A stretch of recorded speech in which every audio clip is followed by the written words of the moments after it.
منګه د فیلډ مارشل سید عاصم منیر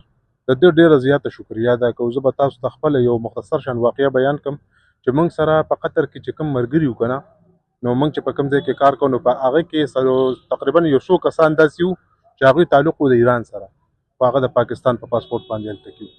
ځکه چې د هغې خپل څه د ملک خپل څه قانون دی که نه هغې مطابق هغې ته کارډ ورکوي هغه نو هغې سره د دې نو که ته زه تاسو ته دا وکړم که نه که مثال په طور د دې نه هلته څه قسمه غلطي وشي او هغوی څه چلو کړي خو الریډي پاسپورټ زموږ دی زموږ پاکستان باندې بل ته بیان لګي نو زه واحد دا یو انسان دی دا یو سړی دی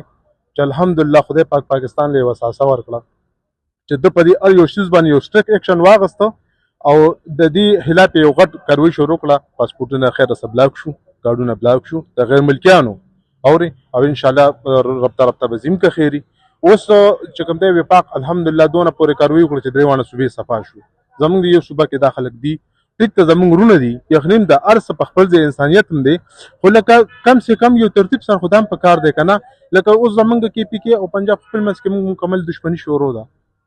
لکه هغه خو زمونږ ملک دی زمونږ خامخا بړه به دی چې چوټه به هر څنګه چې ته خو زمونږ ملک خدای که نه زمونږ کې پی کې هغې خپل منځ کې ولې لاندې باسي دي دوی لکه دا کوم بیان چې ورکنه چې یا د فتنة الخوارج دغه خلک دي نو دلته بدامني ده که نه یا د ریاست ملګري شی دی ورته یو بیان ورکړی لکه دوی د دغې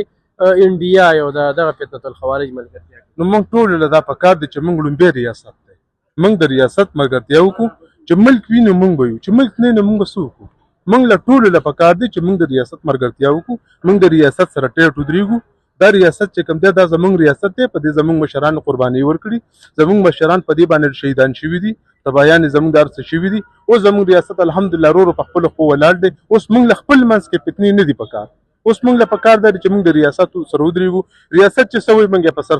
تسلیم کړو